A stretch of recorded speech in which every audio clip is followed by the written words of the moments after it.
ಕರ್ನಾಟಕದಲ್ಲಿ ರೈಲು ಕ್ರಾಂತಿ 1864ರ ಮೊದಲ ಹಳಿಯಿಂದ ಸಾಗಿ ಬಂದ ಪಯಣ.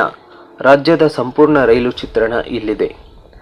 ನೈಋತ್ಯ ರೈಲ್ವೆ ವ್ಯಾಪ್ತಿಗೆ ಒಳಪಡುವ ಸೌತ್ ವೆಸ್ಟರ್ನ್ ರೈಲ್ವೆ ಕರ್ನಾಟಕದಲ್ಲಿ ರೈಲು ಸಾರಿಗೆ ಅತ್ಯುತ್ತಮ ಹಾಗೂ ಅಗ್ಗದ ಸೇವೆಯಾಗಿದೆ. 1864ರಲ್ಲಿ ಆರಂಭವಾದ ರೈಲು ಜಾಲ ಇಂದು ರಾಜಧಾನಿ ಬೆಂಗಳೂರಿನಂತಹ ಮಹಾನಗರದಿಂದ ಹಿಡಿದು ಗುಡ್ಡಗಾಡು ಬೆಟ್ಟಗಳ ಮಧ್ಯ ಹಾದು ಗ್ರಾಮೀಣ ಭಾಗದವರೆಗೂ ಸುಲಲಿತ ಸಂಪರ್ಕ ಕಲ್ಪಿಸಿದೆ. ರಾಜ್ಯದಲ್ಲಿ ರೈಲು ಜಾಲ ವಿಸ್ತರಣೆ ಆಗುತ್ತಲೇ ಇದೆ. ನಿಲ್ದಾಣಗಳು ಪುನರಾಭಿವೃದ್ಧಿಗೊಳ್ಳುತ್ತಿವೆ. ರೈಲು ಸಾರಿಗೆ ಬಲಗೊಳ್ಳುತ್ತಿದ್ದು ರಸ್ತೆ ಸಾರಿಗೆಗಿಂತ ಉತ್ತಮ ಮತ್ತು ಅನುಕೂಲಕರ ಸೇವೆಯಾಗಿದೆ. ಹೆಚ್ಚುತ್ತಿರುವ ಪ್ರಯಾಣಿಕರಿಗೆ ಮಾತ್ರವಲ್ಲದೆ ಸರಕು ಸಾಗಣೆಗೂ ಪ್ರಯೋಜನ ಒದಗಿಸಿದೆ. ಈ ರೈಲು ಹಳಿಗಳು ದ್ವಿಪಥಗೊಳ್ಳುವ ಜೊತೆಗೆ ಹೊಸ ರೈಲು ಮಾರ್ಗಗಳನ್ನು ನಿರ್ಮಿಸಲಾಗುತ್ತಿದೆ. ಕೇಂದ್ರ ಮತ್ತು ರಾಜ್ಯ ಸರ್ಕಾರಗಳು ಅನುದಾನ ಒದಗಿಸುತ್ತಿವೆ. 2026ರ ಕರ್ನಾಟಕ ಬಜೆಟ್ನಲ್ಲೂ ರೈಲು ಯೋಜನೆಗಳಿಗೆ ಹೆಚ್ಚಿನ ಅನುದಾನ ಸಿಕ್ಕಿದೆ. ರಾಜ್ಯದ ರೈಲು ಜಾಲ ಅಭಿವೃದ್ಧಿ ಹೊಸ ಯೋಜನೆ ಕುರಿತು ಸಂಪೂರ್ಣ ಮಾಹಿತಿ ಇಲ್ಲಿದೆ. ಕರ್ನಾಟಕ ರೈಲು ಮಾರ್ಗದ ಆರಂಭ ಮತ್ತು ಇತಿಹಾಸ. ರಾಜ್ಯದಲ್ಲಿ ರೈಲು ಜಾಲವು 1864ರಲ್ಲಿ ಶುರುವಾಯಿತು. ಆರಂಭದಲ್ಲಿ ಬೆಂಗಳೂರು ಕಂಟೋನ್ಮೆಂಟ್ ಮತ್ತು ಜೋಲಾರ್ಪೇಟೆ ಮಾರ್ಗದಲ್ಲಿ ಮೊದಲ ರೈಲು ಸಂಚಾರ ಮಾಡಿತು. ಅಂದಿನ ಮೈಸೂರು ರಾಜ್ಯ ಈಗಿನ ಕರ್ನಾಟಕ ರೈಲ್ವೆಯೊಂದಿಗೆ ಸೇರಿದ ಬಳಿಕ 1870ರ ಹೊತ್ತಿಗೆ ಜಾಲ ವೇಗವಾಗಿ ವಿಸ್ತರಣೆ ಆಗಲು ಶುರುವಾಯಿತು. ಸ್ವಾತಂತ್ರ್ಯ ಸಿಕ್ಕ ಬಳಿಕ 1951ರಲ್ಲಿ ದಕ್ಷಿಣ ರೈಲ್ವೆಯೊಂದಿಗೆ ಸಂಯೋಜನೆಗೊಂಡಿತ್ತಲ್ಲದೆ 2003ರಲ್ಲಿ ನೈಋತ್ಯ ರೈಲ್ವೆ ವಲಯವು SWR ಅಸ್ತಿತ್ವಕ್ಕೆ ಬಂತು. ಇವತ್ತಿನವರೆಗೂ ರೈಲು ಜಾಲ ಅಭಿವೃದ್ಧಿ ಕಾಣುತ್ತಲೇ ಬಂದಿದೆ.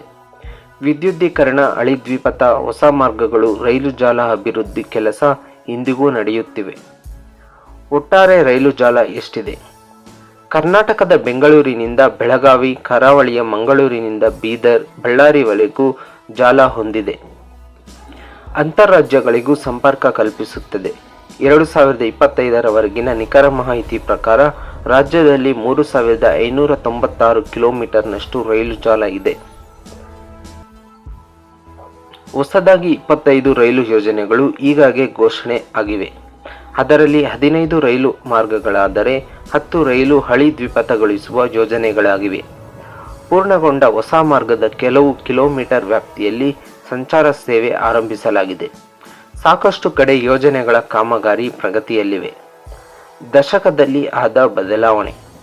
2014ರಿಂದ ಇತ್ತೀಚಿನವರೆಗೆ ರಾಜ್ಯದಲ್ಲಿ ಸುಮಾರು 1750 ಕಿಲೋಮೀಟರ್ನಷ್ಟು ಹೊಸ ರೈಲು ಹಳಿಗಳನ್ನು ನಿರ್ಮಿಸಲಾಗಿದೆ. ಇದರಿಂದ ಗ್ರಾಮೀಣ, ನಗರ, ತಾಲೂಕು ಭಾಗಗಳಿಗೂ ಸಂಪರ್ಕ ಸಾಧಿಸಲಾಗಿದೆ. ರೈಲು ದ್ವಿಪಥಗೊಳಿಸುವ ಯೋಜನೆ ಇಂಧನ ಚಾಲಿತ ರೈಲುಗಳನ್ನು ಸೇವೆಯಿಂದ ಮುಕ್ತಗೊಳಿಸಿ ಪರಿಸರ ಸ್ನೇಹಿ ರೈಲು ಸಂಚಾರಕ್ಕೆ ಆದ್ಯತೆ ನೀಡಿದ ರೈಲ್ವೆ ಇಲಾಖೆಯ ವರಮಾನ ವರ್ಷದಿಂದ ವರ್ಷಕ್ಕೆ ಹೆಚ್ಚಾಗುತ್ತಿದೆ. ಸದ್ಯದ ಪರಿಸ್ಥಿತಿ ದ್ವಿಪಥ ಲೈನ್ ಹೊಸ ಯೋಜನೆಗೆ ಬೇಡಿಕೆ. ದಶಕದ ಹಿಂದೆ ಹೋಲಿಸಿದರೆ ರೈಲು ಸೇವೆ ಈಗ ಉತ್ತಮವಾಗಿದೆ. ರಾಜ್ಯದ ಪ್ರಮುಖ ಮಾರ್ಗಗಳನ್ನು ಒಳಗೊಂಡ 1713 ರೈಲು ದ್ವಿಪಥಗೊಳಿಸಲು ಕೇಂದ್ರ ವರ್ಷಗಳ ಹಿಂದೆ ಅನುಮೋದನೆ ನೀಡಿತ್ತು. ಅದರಲ್ಲಿ 1250 ಕಿಲೋಮೀಟರ್ನಷ್ಟು ಮಾರ್ಗವು ದ್ವಿಪಥಗೊಂಡಿದೆ. 2014ರಿಂದ ಈವರೆಗೆ ರಾಜ್ಯದಲ್ಲಿ 1652 ಕಿಲೋಮೀಟರ್ ಉದ್ದದ ಹೊಸ ರೈಲು ಮಾರ್ಗಗಳನ್ನು ನಿರ್ಮಿಸಲಾಗಿದೆ. ಇದು ಶ್ರೀಲಂಕಾದ ಒಟ್ಟು ರೈಲ್ವೆ ಜಾಲಕ್ಕಿಂತ ಅಧಿಕ ಎನ್ನಬಹುದು. ಕರ್ನಾಟಕದ ಇಲ್ಲಿ ಹೊಸ ರೈಲು ಮಾರ್ಗಗಳಿಗೆ ಬೇಡಿಕೆ.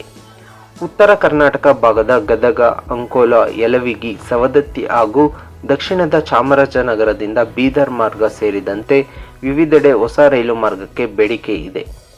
ಕೆಲವು ಪ್ರಸ್ತಾವನೆಗಳು ಕೇಂದ್ರಕ್ಕೆ ಸಲ್ಲಿಕೆ ಆಗಿವೆ. ಅಗತ್ಯವಿರುವ ಕಡೆಗಳಲ್ಲಿ ಮೇಲ್ಸೇತುವೆ ನಿರ್ಮಾಣ, ಸ್ಟೀಲ್ ಬ್ರಿಡ್ಜ್ ನಿರ್ಮಾಣ, ಹೊಸ ಮಾರ್ಗ ಯೋಜನೆ ಕೆಲಸಗಳು ಚಾಲ್ತಿಯಲ್ಲಿವೆ. ಕೇಂದ್ರ, ರಾಜ್ಯ ಸರ್ಕಾರಗಳಿಂದ ಅನುದಾನ ಬಜೆಟ್. ಕರ್ನಾಟಕದ ರೈಲು ಯೋಜನೆಗಳಿಗೆ ಕೇಂದ್ರ ಸರ್ಕಾರದ ಜೊತೆಗೆ ರಾಜ್ಯ ಸರ್ಕಾರವು ಅನುದಾನ ಹಂಚಿಕೆ ಮಾಡುತ್ತದೆ. 2026ರ ಫೆಬ್ರವರಿ 1ರಂದು ಕೇಂದ್ರ ಸರ್ಕಾರ ತನ್ನ ಬಜೆಟ್ನಲ್ಲಿ ರಾಜ್ಯದ ರೈಲು ಯೋಜನೆಗಳಿಗಾಗಿ 7,768 ಕೋಟಿ ರೂಪಾಯಿ ಘೋಷಿಸಿದೆ. ಇದರಲ್ಲಿ ಬೆಂಗಳೂರು ಉಪನಗರ ರೈಲು ಯೋಜನೆಗೆ 550 ಕೋಟಿ ರೂಪಾಯಿ ಹಂಚಿಕೆಯಾಗಿದೆ. ಕಳೆದ ವರ್ಷ 2025 ಬಜೆಟ್ನಲ್ಲಿ ಕೇಂದ್ರ BSRP ಯೋಜನೆಗೆ 350 ಕೋಟಿ ರೂಪಾಯಿ ಹಂಚಿಕೆ ಮಾಡಿತ್ತು. ಇದರಲ್ಲೂ ಸಹ ಬೆಂಗಳೂರು ಉಪನಗರ ರೈಲು ಯೋಜನೆ ಹಾಗೂ ಕರ್ನಾಟಕದ ಇತರ ರೈಲು ಅಭಿವೃದ್ಧಿ ಕೆಲಸಗಳಿಗೆ ಹೆಚ್ಚಿನ ಅನುದಾನ ನಿರೀಕ್ಷೆ ಇದೆ. ರಾಜ್ಯದಲ್ಲಿ ವೇಗವಾಗಿ ರೈಲು ಜಾಲ ವಿಸ್ತರಣೆ, ಮೂಲಸೌಕರ್ಯ ಅಭಿವೃದ್ಧಿಗೊಳಿಸುವ ಅಗತ್ಯ ಇದೆ. 61 ರೈಲು ನಿಲ್ದಾಣಗಳು ಮೇಲ್ದರ್ಜೆಗೆ, ಹೈಟೆಕ್ ಸ್ಪರ್ಶ. ಸುಮಾರು 2 ವರ್ಷಗಳ ಹಿಂದೆ ಅಗತ್ಯವಿರುವ ಕಡೆಗೆ ರೈಲ್ವೆ ಇಲಾಖೆಗೆ 2,000 ಕೋಟಿ ವೆಚ್ಚದಲ್ಲಿ ಹೊಸ ರೈಲು ನಿಲ್ದಾಣಗಳ ಸ್ಥಾಪನೆಗೆ ಘೋಷಿಸಿತು. ಇರುವ ನಿಲ್ದಾಣಗಳಿಗೆ 12,000 ಕೋಟಿ ವೆಚ್ಚದಲ್ಲಿ ಹೈಟೆಕ್ ಸ್ಪರ್ಶ ನೀಡಲು ನಿರ್ಧರಿಸಿತು. ಅಮೃತ್ ಭಾರತ್ ನಿಲ್ದಾಣ ಯೋಜನೆಯಡಿಯಲ್ಲಿ ಮೇಲ್ದರ್ಜೆಗೆ ಏರಿಸಲು ಕರ್ನಾಟಕದ 61 ರೈಲು ನಿಲ್ದಾಣಗಳನ್ನು ಆಯ್ಕೆ ಮಾಡಲಾಗಿದೆ. 2027ರ ಹೊತ್ತಿಗೆ ಕಾಮಗಾರಿ ಪೂರ್ಣಗೊಳ್ಳುವ ನಿರೀಕ್ಷೆ ಇದೆ. ಈಗಾಗಲೇ ಬಾಗಲಕೋಟೆ, ಧಾರವಾಡ, ಹುಬ್ಬಳ್ಳಿ, ಗೋಕಾಕ್, ಮುನಿರಾಬಾದ್ ನಿಲ್ದಾಣಗಳಲ್ಲಿ ಆಧುನಿಕ ಪೂರ್ಣಗೊಂಡಿದೆ. ಬೆಂಗಳೂರು ಕಂಟೋನ್ಮೆಂಟ್, ಕ್ರಾಂತಿವೀರ ಸಂಗೊಳ್ಳಿ ರಾಯಣ್ಣ, ಮಲ್ಲೇಶ್ವರಂ, ವೈಟ್ಫೀಲ್ಡ್, ಕೃಷ್ಣರಾಜಪುರಂ, ಕೆಂಗೇರಿ, ಚನ್ನಸಂದ್ರ, ದೊಡ್ಡಬಳ್ಳಾಪುರ, ಬಂಗಾರಪೇಟೆ, ಚನ್ನಪಟ್ಟಣ, ಧರ್ಮಪುರಿ, ಹೊಸೂರು, ಕುಪ್ಪಂ, ಮಾಲೂರು, ಮಂಡ್ಯ, ರಾಮನಗರ, ಗದಗ, ಬಾದಾಮಿ, ಅಳ್ನಾವರ, ಕೊಪ್ಪಳ, ಬಂಟ್ವಾಳ, ಕಡೂರು, ಬೀರೂರು, ತರೀಕೆರೆ, ಚಿತ್ರದುರ್ಗ, ಚಳ್ಳಕೆರೆ, ಚಿಕ್ಕಜಾಜೂರು ಸೇರಿದಂತೆ ಇತರ ರೈಲು ನಿಲ್ದಾಣಗಳು ಶೀಘ್ರವೇ ಪುನರ್ ಅಭಿವೃದ್ಧಿ ಕಾಣಲಿವೆ. 98% ರೈಲು ಜಾಲ ವಿದ್ಯುದ್ದೀಕರಣ ಸವಾಲುಗಳು. ಕರ್ನಾಟಕದಲ್ಲಿ 2025ರ ಅಂತ್ಯಕ್ಕೆ 98% ಅಂದರೆ 3,370 ಕಿಲೋಮೀಟರ್ ಎಲ್ಲ ರೈಲು ಮಾರ್ಗಗಳು ವಿದ್ಯುದ್ದೀಕರಣಗೊಂಡಿವೆ. ಬಹುತೇಕ ಈ ಮಾರ್ಗಗಳಲ್ಲಿ ವಿದ್ಯುತ್ ಚಾಲಿತ ರೈಲುಗಳು ಸಂಚರಿಸುತ್ತಿವೆ. ದುರ್ಗಮ ಪ್ರದೇಶ, ಘಾಟಿ ಸ್ಥಳಗಳಲ್ಲಿ ರೈಲು ವಿದ್ಯುದ್ದೀಕರಣ ಕೊಂಚ ಬಾಕಿ ಇದೆ. ದೇಶದ ಇತರ ರಾಜ್ಯಗಳ ಪೈಕಿ ರೈಲು ಯೋಜನೆಗಳ ಅಭಿವೃದ್ಧಿಯಲ್ಲಿ ಕರ್ನಾಟಕವು ಉತ್ತಮ ಸ್ಥಾನದಲ್ಲಿದೆ. ಸವಾಲುಗಳನ್ನು ನೋಡುವುದಾದರೆ ಹೊಸ ಮಾರ್ಗಗಳು ಅಭಿವೃದ್ಧಿ ಯೋಜನೆಗಳಿಗೆ ಕೆಲವೆಡೆ ಭೂಮಿ ಸಮಸ್ಯೆ ಆಗುತ್ತಿದೆ. ನದಿಗಳು, ಘಾಟಿ ಪ್ರದೇಶಗಳಲ್ಲಿ ಕಾಮಗಾರಿ ಕಷ್ಟವಾಗಿದೆ. ಆದರೆ ಹೊಸ ಮಾರ್ಗಗಳು ಅಭಿವೃದ್ಧಿ ಯೋಜನೆಗಳಿಗೆ ಕೆಲವೆಡೆ ಭೂಮಿ ಸಮಸ್ಯೆ ಆಗುತ್ತಿದೆ. ನದಿಗಳು, ಘಾಟಿ ಪ್ರದೇಶಗಳಲ್ಲಿ ಕಾಮಗಾರಿ ಕಷ್ಟವಾಗಿದೆ. ಹೆಚ್ಚಿನ ಹಣ ವಿನಿಯೋಗಿಸಬೇಕಾಗುತ್ತದೆ. ಕೇಂದ್ರ ಮತ್ತು ರಾಜ್ಯಗಳಿಂದ ಅನುದಾನ ಕೊರತೆ ಉಂಟಾಗಿ ನಿಗದಿತ ಕಾಲಮಿತಿಯಲ್ಲಿ ಯೋಜನೆ ಪೂರ್ಣಗೊಳ್ಳದೆ ಕಾಮಗಾರಿ ನಿಧಾನವಾದ ಉದಾಹರಣೆಗಳು ಸಾಕಷ್ಟಿವೆ. ಈ ಸವಾಲು ನಿವಾರಿಸುತ್ತಲೇ ಅಭಿವೃದ್ಧಿಯತ್ತ ಹೆಜ್ಜೆ ಇಡಲಾಗಿದೆ. ಕರ್ನಾಟಕದ ರೈಲು ಅಭಿವೃದ್ಧಿ ಯೋಜನೆಗಳು. ಕರ್ನಾಟಕ ರೈಲು ಯೋಜನೆಗಳಿಗೆ 2026ರ ಬಜೆಟ್ನಲ್ಲಿ ಒಟ್ಟು 7,768 ಕೋಟಿ ಅನುದಾನ ನೀಡಲಾಗಿದೆ. 2025ರಲ್ಲಿ ರೈಲು ಯೋಜನೆವಾರು ಅನುದಾನವನ್ನು ಕೇಂದ್ರ ಬಜೆಟ್ನಲ್ಲಿ ಘೋಷಿಸಿತ್ತು. ಯೋಜನೆಗಳು ಹೊಸ ಮಾರ್ಗ, ವಿದ್ಯುದ್ದೀಕರಣ, ಅಳಿದ್ವಿಪಥ ಯೋಜನೆ ಸೇರಿವೆ. ಯಾವುವು ಅನುದಾನ ಎಷ್ಟು ಪಟ್ಟಿ ಇಲ್ಲಿದೆ. ಶಿವಮೊಗ್ಗ ಶಿಕಾರಿಪುರ ರಾಣಿಬೆನ್ನೂರು ಮಾರ್ಗ 64.5 ಕೋಟಿ. ಗದಗ್ವಾಡಿ ಮಾರ್ಗದ ಯೋಜನೆ 549.45 ಕೋಟಿ. ಶಿವಮೊಗ್ಗ ಶಿಕಾರಿಪುರ ರಾಣಿಬೆನ್ನೂರು ಮಾರ್ಗ 64.5 ಕೋಟಿ. ಗದಗ್ವಾಡಿ ಮಾರ್ಗದ ಯೋಜನೆ 549.45 ಕೋಟಿ. ಯಶವಂತಪುರದಿಂದ ಚನ್ನಸಂದ್ರ ಮಾರ್ಗ ಯೋಜನೆ 178.8 ಕೋಟಿ. ಕಲಬುರಗಿ ಬೀದರ್ ಮಾರ್ಗದ ಯೋಜನೆ 38.43 ಕೋಟಿ. ಹುಬ್ಬಳ್ಳಿ ಚಿಕ್ಕಜಾಜೂರು ಮಾರ್ಗ ಯೋಜನೆ 27.714 ಕೋಟಿ. ಕಡೂರು ಚಿಕ್ಕಮಗಳೂರು ಸಕಲೇಶಪುರ ಮಾರ್ಗ 78.4 ಕೋಟಿ. ತುಮಕೂರು ಚಿತ್ರದುರ್ಗ ದಾವಣಗೆರೆ ರೈಲ್ವೆ ಯೋಜನೆ 549.45 ಕೋಟಿ. ಬಾಗಲಕೋಟೆ ಕುಡಚಿ ಮಾರ್ಗದ ಯೋಜನೆ 428.1 ಕೋಟಿ. ಬೈಯಪ್ಪನಹಳ್ಳಿಯಿಂದ ಹೊಸೂರು ಮಾರ್ಗ 223.5 ಕೋಟಿ. ಹೊಟಕಿ ಕುಡಗಿ ಗದಗ್ ಮಾರ್ಗದ ಯೋಜನೆ 401.15 ಕೋಟಿ. ತೋರಣಗಲ್ಲು ರಂಜಿತ್ಪುರ ಮಾರ್ಗದ ಯೋಜನೆ 104.47 ಕೋಟಿ. ಮುನಿರಾಬಾದ್ ಮಹಬೂಬ್ ನಗರ್ ಮಾರ್ಗದ ಯೋಜನೆ 214.5 ಕೋಟಿ. ಮಾರಿಕುಪ್ಪಂ ಕುಪ್ಪಂ ಯೋಜನೆ 25.62 ಕೋಟಿ. ಧಾರವಾಡ ಬೆಳಗಾವಿ ರೈಲ್ವೆ ಮಾರ್ಗದ ಯೋಜನೆ 8.54 ಕೋಟಿ. ಯಲಹಂಕ ಪೆನುಕೊಂಡ ರೈಲ್ವೆ ಮಾರ್ಗದ ಯೋಜನೆ 4.47 ಕೋಟಿ. ಅರಸೀಕೆರೆ ತುಮಕೂರು ರೈಲ್ವೆ ಮಾರ್ಗದ ಯೋಜನೆ 13.41 ಕೋಟಿ. ರೇಣಿಗುಂಟ ಗುತ್ತಿವಾಡಿಯಲ್ಲಿ ಬೈಪಾಸ್ಗೆ 15.19 ಕೋಟಿ.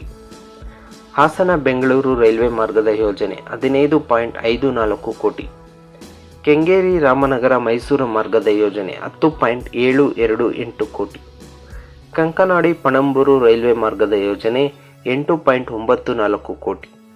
ಬೆಂಗಳೂರು ವೈಟ್ಫೀಲ್ಡ್ ಕೃಷ್ಣರಾಜಪುರಂ ಚತುಷ್ಪಥ ಪುಣೆ ಮೀರಜ್ ಲೋಂಡಾ ಮಾರ್ಗದ ರೈಲ್ವೆ ಯೋಜನೆ 357.6 ಕೋಟಿ. ಹೊಸಪೇಟೆ ಹುಬ್ಬಳ್ಳಿ ಲೋಂಡಾ ತಿನೈಘಾಟ್ ವಾಸ್ಕೋಡಿಗಾಮ 352.28 ಕಿಲೋಮೀಟರ್ ರೈಲ್ವೆ ಮಾರ್ಗದ ಯೋಜನೆಗೆ 413.73 ಕೋಟಿ. ದೌಂಡ್ ಕುಲ್ಬರ್ಗಿ ಡಬ್ಲಿಂಗ್ ಮತ್ತು ಪುಣೆ ಗುಂತಕಲ್ ವಿದ್ಯುದ್ದೀಕರಣಕ್ಕೆ 641.37 ಕಿಲೋಮೀಟರ್ ಮಾರ್ಗದ ಯೋಜನೆ 84.39 ಕೋಟಿ. ಕರ್ನಾಟಕದ ರೈಲು ಜಾಲದ ವಿಶೇಷತೆಗಳು. ಹುಬ್ಬಳ್ಳಿಯ ಶ್ರೀ ಸಿದ್ಧಾರೂಢ ಸ್ವಾಮೀಜಿ ರೈಲು ನಿಲ್ದಾಣವನ್ನು ಅಭಿವೃದ್ಧಿಪಡಿಸಲಾಗಿದೆ. ಶ್ರೀ ಸಿದ್ಧಾರೂಢ ಸ್ವಾಮೀಜಿ ನಿಲ್ದಾಣ 1507 ಮೀಟರ್ ಉದ್ದದೊಂದಿಗೆ ವಿಶ್ವದ ಅತಿ ಉದ್ದದ ರೈಲ್ವೆ ಪ್ಲಾಟ್ಫಾರ್ಮ್ ಪಟ್ಟಿಗೆ ಸೇರಿದೆ. ಬೆಂಗಳೂರು ಭಾಗದ ಯಲಹಂಕದಲ್ಲಿ 16 ಪ್ಲಾಟ್ಫಾರ್ಮ್ಗಳೊಂದಿಗೆ ದೇಶದ ಅತಿದೊಡ್ಡ ವರ್ಟಿಕಲ್ ಸ್ಟ್ಯಾಕ್ಡ್ ರೈಲ್ವೆ ಟರ್ಮಿನಲ್ ನಿರ್ಮಾಣವಾಗಲಿದೆ. ಸಕಲೇಶಪುರ ಕುಕ್ಕೆ ಸುಬ್ರಹ್ಮಣ್ಯದಂತಹ ಕಾಡು ರಸ್ತೆಯಲ್ಲಿ ಯಶಸ್ವಿಯಾಗಿ ವಿದ್ಯುದ್ದೀಕರಣ ಕೆಲಸಗಳು ನಡೆದಿವೆ. ವಂದೇ ಭಾರತ್ ಎಕ್ಸ್ಪ್ರೆಸ್ ರೈಲು ವಂದೇ ಭಾರತ್ ಸ್ಲೀಪರ್ ರೈಲುಗಳು ಸಂಚರಿಸಬಲ್ಲ ರೈಲು ಮೂಲ ಸೌಕರ್ಯವನ್ನು ಕರ್ನಾಟಕ ಹೊಂದಿದೆ. ವಿದ್ಯುದ್ದೀಕರಣದಲ್ಲಿ ರೈಲು ಜಾಲ ಬಹುತೇಕ ಪೂರ್ಣಗೊಂಡಿದೆ. 61 ರೈಲು ನಿಲ್ದಾಣಗಳು ಹಾಗೂ ಇತರ ರೈಲು ನಿಲ್ದಾಣಗಳು ಹೈಟೆಕ್ ಸ್ಪರ್ಶ ಪಡೆಯಲಿವೆ. ಜಿಲ್ಲೆ, ತಾಲೂಕು, ಮಹಾನಗರಗಳಿಗೆ ಮಾತ್ರವಲ್ಲದೆ ಹಳ್ಳಿ ಭಾಗಗಳಲ್ಲೂ ರೈಲು ಸೇವೆ ಲಭ್ಯವಿದೆ. ರೈಲು ಸಾರಿಗೆ ಇಲ್ಲದ ಕಡೆಗಳಲ್ಲಿ ಮಾರ್ಗ ಅಭಿವೃದ್ಧಿ ಆಗುತ್ತಿದೆ. ರೈಲು ನಿಲ್ದಾಣಗಳು ಹೈಟೆಕ್ ಆಗುವ ಜೊತೆಗೆ ಸ್ವಯಂ ಪ್ರೇರಿತ ಟಿಕೆಟ್ ನೀಡುವ ವ್ಯವಸ್ಥೆ ಇದೆ. ಭಾರತೀಯ ರೈಲ್ವೆ ಇಲಾಖೆಯ ನಿರ್ವಹಣೆ ಜಾರಿಗೆ ತರುವ ಯಾವುದೇ ವಿಧದ ಯೋಜನೆ ಉಪಕ್ರಮಗಳಿಗೆ ಕರ್ನಾಟಕ ರೈಲು ಸಹ ಒಳಪಡುತ್ತದೆ. ಕರುನಾಡಿನ ಜನರು ದೀರ್ಘ ಪ್ರಯಾಣಕ್ಕೆ ರೈಲು ಪ್ರಥಮ ಆದ್ಯತೆ ಆಗಿದೆ. ಇಂದಿನ ಡಿಜಿಟಲ್ ಯುಗದಲ್ಲಿ ಪ್ರಯಾಣಿಕರ ಅಗತ್ಯತೆಗೆ ಅನುಗುಣವಾಗಿ ಸೇವೆ, ನಿಲ್ದಾಣಗಳ ಸೌಕರ್ಯ ಲಭ್ಯವಾಗುತ್ತಿವೆ. ಉದ್ದೇಶಿತ ಯೋಜನೆಗಳು ಮುಂದಿನ ಕೆಲವೇ ವರ್ಷಗಳಲ್ಲಿ ಪೂರ್ಣಗೊಳ್ಳಲಿದ್ದು, ಆಗ ಪ್ರತಿ ಭಾಗಕ್ಕೂ ರೈಲು ಸೇವೆ ದೊರೆತು ಸಾರಿಗೆಯಲ್ಲಿ ಇನ್ನಷ್ಟು ಸುಧಾರಣೆ ನಿರೀಕ್ಷಿಸಬಹುದು.